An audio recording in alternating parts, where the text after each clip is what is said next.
কোনো না কোনোভাবে ভারতীয় আধিপত্যবাদের পক্ষে থেকেছেন, হাসিনাকে আপনারা হাসিনা বানিয়েছেন এবং ভোট নাই জনমানুষে 30টা, কিন্তু আপনারা মাসে টকশো করেন 60টার বেশি। তারা যদি বলে আমরা বয়কট করেছি, তো এরকম তো রাজনৈতিক দলগুলোর ডেকে বাংলাদেশের জনগণের পয়সায় চা নাস্তা খাওয়ানোর তো এত দরকার নেই। যখন একটা হলো বলার জন্য বলা, আর একটা হলো আপনি প্রজ্ঞাপন আকারে বলছেন, যেই প্রজ্ঞাপনেই বলা হয়েছে আওয়ামী লীগের কার্যক্রম নিষিদ্ধ, সেই প্রজ্ঞাপনেই কিন্তু আপনি বলেছেন 30 কার্য দিবসের মধ্যে আপনি জুলাই সনদ করবেন। দেখুন, জুলাই সনদ কেন লাগবে? প্রথমত জুলাই ঘোষণাপত্র লাগবে, তারপরে কেন জুলাই সনদ লাগবে, এ নিয়ে আমরা হাজারোবার কথা বলেছি। শুধু আজকের সাংবাদিক বন্ধুদের কল্যাণে অন্যদেরকে আবারও মনে করিয়ে দেই যে 90-এ যে একটা গণ অভ্যুত্থান হয়েছিল, সেটার কোনো আইনি কাঠামো বা বাইন্ডিং না থাকার কারণে সেই দলের স্বাক্ষরকৃত কিন্তু সবাই সেখান থেকে সরে এসেছে। অথচ সবাই মিলে কিন্তু একটা রূপরেখা তৈরি করেছিল নতুন বাংলাদেশে 90-এর পরে, এবং সেখানে শুধু তারা একটা জিনিসকে বাস্তবায়ন করেছে, সেটা হলো প্রেসিডেন্সিয়াল সিস্টেম থেকে পরবর্তীতে যে আপনার সংসদীয় ব্যবস্থা, সেই সংসদীয় ব্যবস্থায় তারা ফিরেছে। এছাড়া আর কোনো দল এই যে তারা চুক্তিপত্র সবাই নিজেরা মিলে করেছিল, তারা কিন্তু কেউ বাস্তবায়ন করে নাই, কারণ এইটা বাস্তবায়ন করবার মতো কোনো আইনি কাঠামো তাদের বাধ্য ছিল না। সুতরাং আমরা বলেছি যে আমরা অগণিত প্রাণ এবং অঙ্গহানির মধ্য দিয়ে আমরা যেই ছাত্র জনতার অভূতপূর্ব গণ অভ্যুত্থান করেছি, তার সাংবিধানিক স্বীকৃতি, শুধু স্বীকৃতিই না, ঘোষণাপত্র লাগবে। সেই ঘোষণাপত্রে বলতে হবে কেন আমরা আমাদের এত জীবন দিতে হলো, কেন এত আমাদের আহত হলো, নিহত হলো। এই 15 বছর 17 বছর যে লড়াই, গুম, খুন, হত্যা, নির্যাতন, এই সবগুলোর একটা ধারাবাহিক বর্ণনার মধ্যে দিয়ে বলতে হবে আমরা বাংলাদেশের জনগণ এভাবে প্রাণ দিতে বাধ্য হয়েছি। সেই ঐতিহাসিক বর্ণনাটাই হবে আমাদের ঘোষণাপত্র।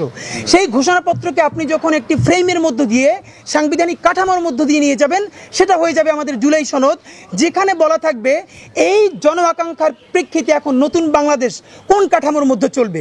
আমরা স্পষ্ট বলেছি সেই জুলাই সনদে আপনারা যে ঐক্যমত্য কমিশন করেছেন, সেখান থেকে যেই ঐক্যমত্য আসতে পারবেন, যদি চূড়ান্ত কোনো ভালো ঐক্যমত্য হয়, ভেরি গুড, তাহলে সেটাকেই জুলাই সনদের মধ্যে আপনারা সামারি আকারে দিবেন।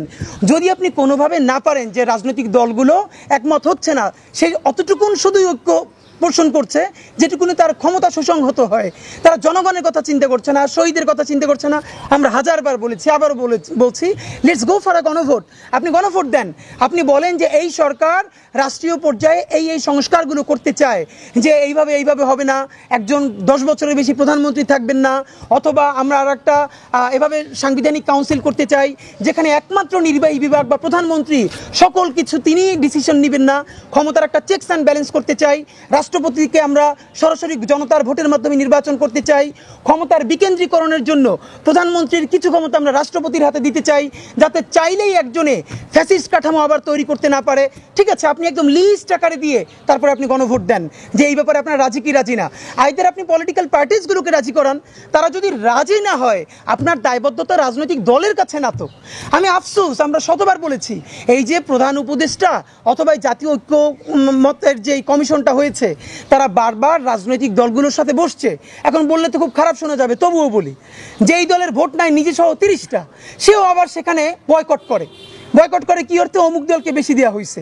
মানে ভাই, এগুলো বলতে আমরা যদিও মানুষকে মাথা গুনে মানুষের মতামতের মূল্যায়ন করতে চাই না, এটা খুবই বাজে কথা, কিন্তু এরপরও এটা কথা না যে গত 16-17 বছরে আপনারা ন্যারেটিভ নির্মাণ করেছেন, যখনই জনগণ ঘুরে দাঁড়াতে চাচ্ছে এমন ন্যারেটিভ নির্মাণ করেছেন, তার বিপক্ষে দাঁড়িয়েছেন।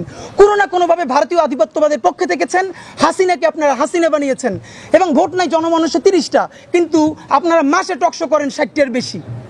তারা যদি বলে আমরা বয়কট করেছি, তো এরকম তো রাজনৈতিক দলগুলোর ডেকে বাংলাদেশের জনগণের পয়সায় চা নাস্তা খাওয়ানোর তো এত দরকার নাই। ইতিমধ্যে সালাউদ্দিন সাহেব বলেছেন এখানে কাজের চেয়ে নাস্তা হয় বেশি, তো এত নাস্তা তো দরকার নেই। আপনাদের নাস্তা খাওয়া মনে চাইলে বলেন, আমরা ক্রাউড ফান্ডিং করে একটা দিন আপনাদেরকে ভালো খাওয়াই দেই।